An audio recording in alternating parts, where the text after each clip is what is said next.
అందరికీ నమస్కారం అండి. మాటలతో మనసుని ఎలా గెలుచుకోవాలి అంటే చాలామంది సూటిపోటి మాటలు ఏవో ఒకటి అంటారు. ఎవరో దాకెందుకు, మన ఇంట్లోనే మన బంధువులు, తోడబుట్టిన వాళ్ళు అవ్వచ్చు, చుట్టాలు అవ్వచ్చు, చేసుకున్న భర్త అవ్వచ్చు, లేదంటే ప్రేమించిన వ్యక్తి అవ్వచ్చు, మనకు బాగా ఇష్టమైన వాళ్ళు అవ్వచ్చు. ఏదో ఒక మాట అన్నప్పుడు మనం అది సంవత్సరాలు సంవత్సరాలు గుర్తుపెట్టుకుంటూ ఉంటాము. వాళ్ళని చూసినప్పుడల్లా మనకి ఆ మాటే గుర్తొస్తుంది. నన్ను పలానప్పుడు ఈ మాట అన్నాడే అని మనం పౌరుషంగా కోపంగా ఉంటాం. చిచ్చి వీళ్ళ మొహం చూడకూడదు అన్న విధంగా మన మనసులో బాధ అనేది ఉంటుంది. కాబట్టి ఎప్పుడైనా సరే ఎవరితోనో మాట్లాడేటప్పుడు చాలా జాగ్రత్తగా మాట్లాడాలి. చూసారా, కత్తి కంట పదునైంది మాట, ఒక్కసారి నోరు జారామంటే వెనక్కి తీసుకోలేము అని చెప్తూ ఉంటాం. కాబట్టి మాట్లాడేటప్పుడు చాలా జాగ్రత్తగానే మాట్లాడాలి. ఎదటి వాళ్ళకి మనసు బాధ పెట్టే విధంగా అస్సలు మాట్లాడకూడదు. మనకి లోపల నిజంగా ఇష్టం లేకపోయినా కూడా ఎదుటి వాళ్ళని బాధపడే విధంగా బయటికి మనం అస్సలు కనిపించకూడదు. ఎదుటి వాళ్ళని బాధ పెట్టే విధంగా ఉండకూడదు. అలాగే డబ్బు ఎంత పొదుపుగా అయితే వాడతామో అలాగే మాట పొదుపు కూడా చేసుకోవాలని చెప్తారు. కాబట్టి ఎక్కడ పడితే అక్కడ ఇష్టం వచ్చినట్టు మాట్లాడేయకూడదు. కొన్ని విషయాలు తెలుసుకుందాం. మాటకి ఎంత విలువ ఉంది అని అనుకుంటే, ఇప్పుడు సపోజ్ ఇంట్లో పెద్దవాళ్ళు ఉంటారు. పిల్లలు ఏం చేస్తారండి, చాలామంది పిల్లలు ఇంట్లో చెప్పకుండా ప్రేమించుకుని వెళ్ళిపోతారు. వెళ్ళిపోయి పెళ్ళిళ్ళు చేసేసుకోవడం, లేచిపోవడం ఇలాంటివి చేస్తుంటారు. అలాంటప్పుడు ఏం చేస్తారు, తల్లిదండ్రులు వాళ్ళని మొత్తాన్ని పోలీస్ కేసులు పెట్టి వాళ్ళని తీసుకొచ్చి 4 తన్ని ఇష్టం వచ్చినట్టు తిట్టి వాళ్ళని కొట్టి ఏదో ఒకటి చేసేసి నానా తిట్లు ఇంకా తిడుతూనే ఉంటారు. ప్రేమగా అయితే ఎవరో మాట్లాడరు. అలాంటప్పుడు ఏం చేస్తారు, ఈ పోలీస్ కేసులు పెట్టినప్పుడు వాళ్ళు అంటారు, ముందు వీళ్ళకి కౌన్సిలింగ్ ఇప్పించండి అని అంటారు. ఆ కౌన్సిలింగ్ ఇప్పించడం అని అంటే ఏంటి, ఇక్కడ మాట్లాడడమే కదా, మంచి మాటలు చెప్పడం.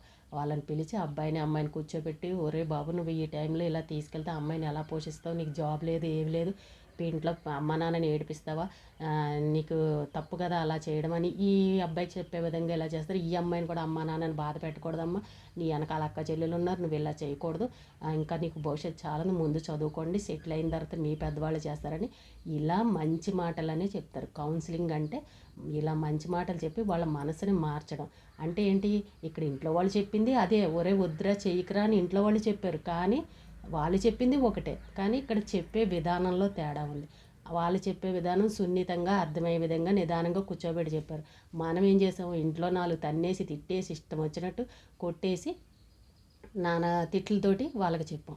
ఇక్కడ విరక్తి కలిగేలాగా మన సొంత వాళ్ళు మనకు అమ్మ నాన్న అనేసరికి నన్ను ఇలాగే కొడతారు, నన్ను ఎవరు అర్థం చేసుకోరు అనేది వీళ్ళ మీద విరక్తి కలిగేలాగా ఈ పిల్లల మనసు మారిపోయే విధంగా మనం చేస్తున్నాం.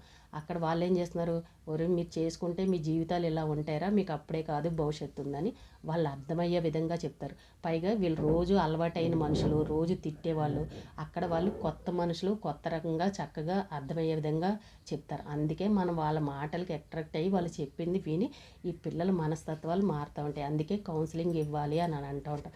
అలాగే భార్యాభర్తలు కొట్టుకుని కోర్టులకు వెళ్ళినా కూడా అక్కడ కూడా ఇదే చెప్తారు, ముందు వీళ్ళకి కౌన్సిలింగ్ ఇవ్వండి, ఎందుకు విడిపోయారు అని అంటారు. అక్కడ కూర్చోబెట్టి నలుగురు కూర్చుని మాట్లాడి మంచి మాటలు చెప్పాక అలా కలిసిన వాళ్ళు కూడా ఉంటారు.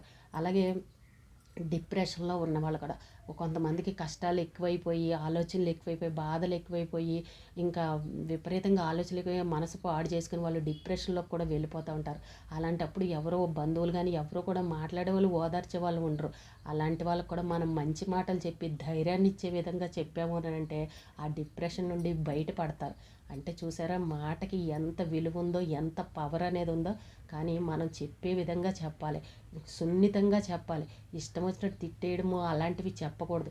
ఇప్పుడు పిల్లలు అల్లరి చేస్తారు, వాళ్ళని ముద్దుగా దగ్గరికి తీసుకుని సున్నితంగా చెప్పి ప్రేమగా దగ్గర తీసుకుని చెప్తే చక్కగా వింటారు. అంతేగాని వాళ్ళని 4 కొట్టేసి తిట్టేసామంటే వాళ్ళు కూడా మొండిగా తయారవుతారు, అసలు ఇంట్లో వాళ్ళ మాట వినరు. కాబట్టి మాట ఎప్పుడు చాలా విలువైనది. దాన్ని మనం ఎదటి వాళ్ళని బాధ పెట్టకుండా చాలా జాగ్రత్తగా వాడుకోవాలి. ఎప్పుడు కూడా ఇదేమి డబ్బుతో ఖర్చు పెట్టే మాట అంటే మనం ఏం డబ్బు పెట్టి కొనేది కాదు కదా, ఖర్చు పెట్టేది కాదు కదా. అలాంటప్పుడు మనం ఎదటి వాళ్ళని ఎందుకు బాధ పెట్టాలని ఒకసారి మనకు మనమే ఆలోచించుకోవాలి.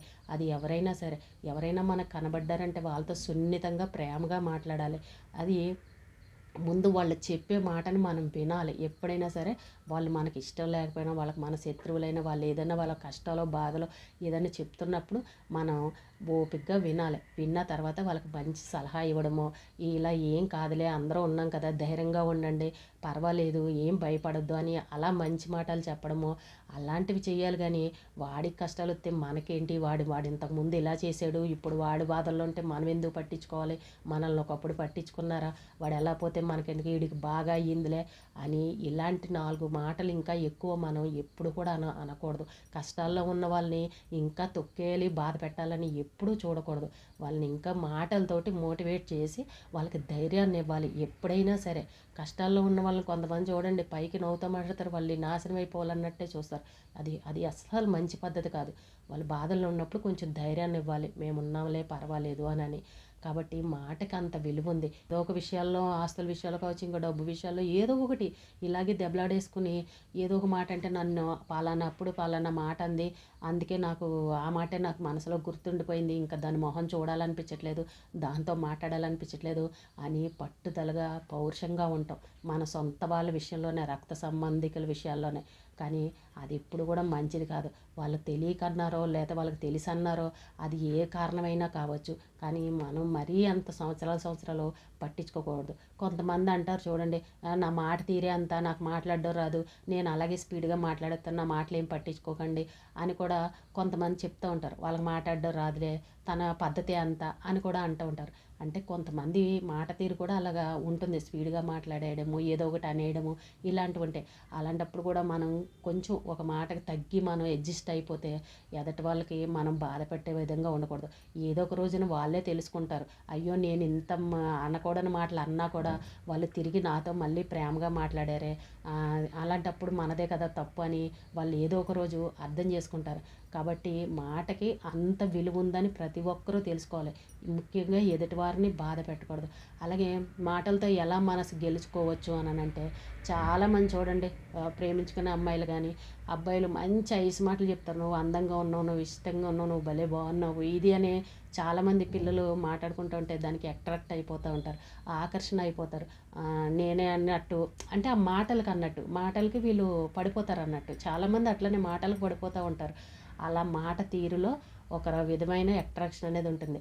అలాగే మనం ఎదుటి వారితో మాట్లాడే విధంగా మాట్లాడేటప్పుడు కూడా ఎప్పుడు నవ్వుతో మాట్లాడాలి, ఇష్టంగా మాట్లాడుతున్నట్టు మాట్లాడాలి. అసలు ఒకవేళ కోపం ఉన్నా కూడా మన మొహంలో కనబడకూడదు. ముఖ్యంగా కొంతమంది చూడండి, పైకి నవ్వుతో మాట్లాడినా వాళ్ళ కళ్ళల్లో తెలిసిపోతూ ఉంటుంది, వీళ్ళు లోపల ఏదో పెట్టుకుని బయటికి మాట్లాడుతున్నారని మొహం చూసి కనిపెట్టేస్తూ ఉంటాం కొంతమంది. కానీ ఎప్పుడు కూడా అలాంటివి మొహంలో కనబడనివ్వకూడదు. మీరు ఎన్నో సంవత్సరాల తర్వాత కలిసిన తర్వాత మీరు ఒక్క మాట మాట్లాడారో అని అనుకో, మంచి మాట, అదే పెట్టుకుంటారు కొంతమంది. అబ్బాయి ఎన్ని సంవత్సరాల తర్వాత మాట్లాడాము, నాతో ఈ మాట మాట్లాడింది అని ఆ మాటనే గుర్తుపెట్టుకుంటారు. మరి ఆ మాట గుర్తుపెట్టుకోవాలని అంటే మనం మంచి మాట మాట్లాడాలి.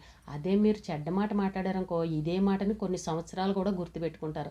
అలాంటప్పుడు మంచి మాట మాట్లాడితే మనల్ని కొన్ని సంవత్సరాల పాటు గుర్తుపెట్టుకుంటారు కదా. కాబట్టి ఎప్పుడైనా సరే మనం ఎవరితో అయినా మంచి మాటే మాట్లాడాలి. వాళ్ళు మనకు శత్రువులైనా మిత్రులైనా ఏదైనా సరే. అలాగే మన స్నేహం కూడా, కొంతమంది స్నేహితులు కూడా మాట్లాడుకుంటూ ఉంటారు కదా, కలిసి ఉంటారు చాలా సంవత్సరాలు, మధ్యలో విడిపోతూ ఉంటారు. మాటలు తేడాలు వచ్చి కొంచెం ఒకరొకరు అనుకుని మాటల దగ్గర కూడా విడిపోతూ ఉంటారు. కాబట్టి ఎవరికైనా సరే ఎక్కువ మనకి కష్టాలు ఉన్న వాళ్ళే కనబడుతూ ఉంటాం, కష్టాల్లోనే కదా మనం ఓదార్చేది. కాబట్టి కష్టాలు ఉన్నప్పుడు వాళ్ళని ఇంకా ఏదో లేనిపోని సలహాలు ఇచ్చేసి మాటలతోటి ఇలా జరిగిపోతుంది, అలా జరిగిపోతుంది, నువ్వు ఇలా చేస్తే ఇలా అయిపోతుంది, ముఖ్యంగా వాళ్ళని భయపెట్టేయకూడదు. ఆ భయానికి వాళ్ళు ఇంకా ఆలోచనలు ఎక్కువైపోయి డిప్రెషన్లోకి వెళ్ళిపోయే అవకాశం ఉంటుంది. ఎప్పుడు కూడా వాళ్ళకి మోటివేట్ చేసేలాగా మేమున్నాము, ఎందుకు ఏమీ అవ్వదు, నువ్వు అసలు చెడుగా నెగిటివ్గా ఆలోచించు, కానీ వాళ్ళకి ధైర్యాన్ని ఇచ్చే విధంగా మంచి మాటలు చెప్పాలి. మన స్నేహితులకైనా సరే, మన ఇంట్లో సొంత వాళ్ళకైనా సరే. అది ప్రతి ఒక్కరూ గుర్తుపెట్టుకోవాలి. ఎక్కువగా మనకి ఇంట్లో బంధువుల దగ్గరే వస్తూ ఉంటాయి. ఎందుకంటే ఒక చోట మనం ఫంక్షన్లోనే అక్కడ కలుస్తున్నప్పుడు వాళ్ళకి మనకి గొడవలు చిన్న చిన్నవి ఏమైనా ఉన్నా కూడా మాట్లాడుకోవడం మానేస్తూ ఉంటారు, ఎదురుపడినా కూడా. అది ఎప్పుడు ఎవరు అలా చేయకండి. నవ్వుతోనే ఇష్టంగా వెళ్ళి వాళ్ళతో మాట్లాడండి. అప్పుడు మీ గురించి మంచితనంగా చెప్పుకుంటూ ఉంటారు. ఒక 5 నిమిషాలు వాళ్ళతో కూర్చొని మాట్లాడారనుకో, వాళ్ళు చెప్పేది విన్నారు అని అనుకో, వాళ్ళలో మీ మీద చెడు అభిప్రాయం అనేది పోతుంది. ఎందుకు అనంటే ఇగో ఇన్ని సంవత్సరాలు నేను మాట్లాడకపోయినా వచ్చి ఈరోజు నాతో మాట్లాడింది, చక్కగా మాట్లాడిందని ఒక మంచి ఆలోచన వాళ్ళల్లో ఉంటుంది. కాబట్టి మనల్ని ఎదుటి వాళ్ళని బాధ పెట్టే విధమైన మాటలు, కత్తి లాంటి మాటలు ఎప్పుడూ మాట్లాడకూడదు. ఎవరైనా సరే వాళ్ళు అన్నారు కదా మనం ఎందుకు పడాలి అన్న పౌరుషాలకి పట్టుదలకు కూడా ఎవరు వెళ్ళొద్దు. ఒకవేళ వాళ్ళు అన్నా కూడా మనం నవ్వుతూ సమాధానం చెప్పామనుకో, అది నిజంగా వాళ్ళని మనం కొట్టకుండానే కొట్టినట్టు అవుతుంది అనమాట. ఆ తెలివితేటలు కూడా ఉపయోగించుకోవాలి. వాళ్ళు అనేస్తున్నారు కదా అని, వాళ్ళు వాగేస్తున్నారు కదా అని వాళ్ళు 10 అంటే మనం 2 అనకుండా ఉంటామా అని చెప్పేసి మనం కూడా తిరిగి కోపం వచ్చి అనేస్తూ ఉంటాం. కానీ ఎక్కువగా అతిగా కూడా వాగకూడదు. డబ డబ డబమని తిడుతూ ఉంటే వాళ్ళు అవతల వాళ్ళు మాట్లాడుతుంటే మనం కూడా రివర్స్ అయిపోయి వాగేసామనుకోండి, అసలు ఒకరు చెప్పింది ఒకరికి ఏది అర్థం కాదు. వాళ్ళు ఏమంటున్నారు వీళ్ళు ఏమంటారు. మనం చూస్తూ ఉంటాం, డిబేట్లలో చూస్తూ ఉంటాం చూసారా, అసలు ఏమీ అర్థం కాదు. వాళ్ళు అరిచేస్తూ ఉంటారు, వీళ్ళు అరిచేస్తూ ఉంటారు. అలాగే ఏమీ అరుచుకోకుండా ప్రశాంతంగా ఉండి వాళ్ళు ఒక 10 అన్నారంటే మనం ఒక్క మాట అనేసి వచ్చేయాలి. వాళ్ళు అవతల వాళ్ళు ఏం చేస్తారు, ఆ ఒక్క మాటనే ఆలోచిస్తారు. ఏంటి నేను ఎన్నన్నా ఈ ఒక్క మాటే అందేంటి అని అనేసి ఆ ఒక్క మాటనే ఎన్ని అర్థాలు వస్తుందా అని ఆలోచిస్తారు. మనం అంత విలువగా ఉండాలి. ఆ మాట్లాడే ఒక్క మాటలోనే చాలా అర్థాలు రావాలి, చాలా విలువ ఉండాలి. కాబట్టి అతిగా మాట్లాడడం కూడా అంత మంచిది కాదు అని చెప్తూ ఉంటారు. ఎక్కువ మాట్లాడకూడదని. చాలామంది మగవాళ్ళు ఉంటారు చూసారా, మనం ఎన్ని వాగినా కూడా వాళ్ళు అసలు ఏమీ మాట్లాడరు. లాస్ట్లో అంతా విన్నాక ఒకే ఒక డైలాగ్ కొట్టేసి వెళ్ళిపోతారు. దాన్నే మనం ఎక్కువగా ఆలోచిస్తాం, ఏంటి మనం ఎన్నన్నా ఈయన ఏం మాట్లాడలేదని. అంటే ఆయన పద్ధతి అది, వాళ్ళ పద్ధతి అది. ఎక్కువ మాట్లాడే మనస్తత్వాలు కొంతమందికి ఉండవు. దాన్ని మనం అర్థం చేసుకోవాలి. వాళ్ళు ఒక్క మాట చెప్పినా అందులో చాలా విలువ ఉంటుంది, చాలా అర్థం అనేది ఉంటుంది. కాబట్టి ఆ మాటని అర్థంగా పుచ్చుకొని వాళ్ళు ఏమన్నారు, ఈ మాటలో ఏంటి, ఆ వచ్చిన అర్థం ఏంటని మనం దాన్ని బాగా ఆలోచించుకుంటే సరిపోతుంది. ఊరికే గంటలు గంటలు అరిచి అరిచి చెప్పాల్సిన అవసరం లేదు. కాబట్టి మనం మాట్లాడడం కూడా చాలా తగ్గించుకోవాలి. ఇష్టం వచ్చినట్టు అరిచేయకూడదు. పొదుపుగా వాడాలి మాటలను కూడా. విలువైన మాటలే మాట్లాడాలి, పనికొచ్చే మాటలే మాట్లాడాలి. అక్కడ ఏ విషయం గురించి మాట్లాడుకుంటున్నామో దాని గురించే మాట్లాడుకోవాలి. పనికిరానివి ఎప్పుడో జరిగినవి, వాళ్ళు ఇలా అన్నారు, వీళ్ళు ఇలాగ అన్నారు, అక్కర్లేనివి ఇలాంటివి సోదంతా గంటలు గంటలు మాట్లాడాల్సిన అవసరం లేదు. అలా మాట్లాడాము అని అంటే అక్కడ ఇంకా దూరాలు పెరిగిపోతాయి, బంధాలు పెరిగిపోతాయి, ప్రేమలు అనేవి ఉండవు.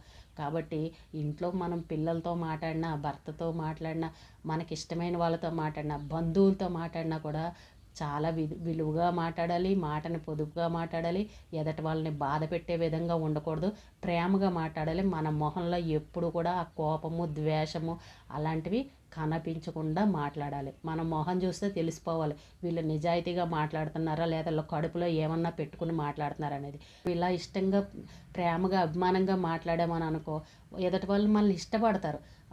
తిన్న ప్రేమగా మాట్లాడుతుంది, చక్కగా మాట్లాడుతుంది. ఇప్పుడు మనం బంధువులు ఎవరో ఒకరు స్నేహితులు ఉంటాం, మా ఇంటికి రండి ఒకసారి అని చాలామంది పిలుస్తూ ఉంటారు. ఎంత అభిమానంగా ఎన్నిసార్లు అయినా సరే, రండి మా ఇంటికి రండి, ఒకసారి మా ఇంటికి రండి అని బలవంతం చేస్తూ ఉంటారు. మా ఇల్లు చూద్దరికని రండి, లేకపోతే మా ఇంటికి మీరు ఎప్పుడూ రాలేదు రండి మా ఇంటికి, లేకపోతే భోంచేద్దరికని రండి అని అస్సలు వదలరు. నిజంగా వాళ్ళలో ప్రేమ ఎంత కనబడుతుందో పట్టేస్తారనమాట కొంతమంది అయితే.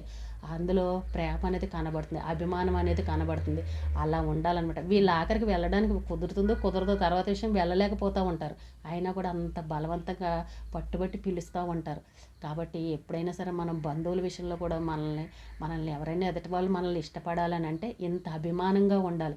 అంతేగాని మనం పిలిచాం కదా, పిలిస్తే ఎక్కడ వచ్చేసి మన దగ్గర అన్నీ తినేసి పట్టుకుపోతారా అనేది ఇలాంటి ఆలోచనలు అయితే ఎవరో పెట్టుకోవద్దు. బంధువుల విషయంలో అయినా, స్నేహితుల విషయంలో అయినా ఇలా ప్రేమగా మాట్లాడే విధంగా ప్రతి ఒక్కరూ చూసుకోండి. మాట చాలా పదునైనది. కాబట్టి జాగ్రత్తగా, తక్కువగా, లిమిట్గా, ఇష్టంగా, ప్రేమగా మాట్లాడండి. అప్పుడు మనకు అందరూ దగ్గర అవుతారు. మనకు శత్రువులు అనేవాళ్ళు ఎప్పుడు కూడా ఉండరు. ఈ రోజుకి ఇదేనండి. రేపు మళ్ళీ కలుద్దాం.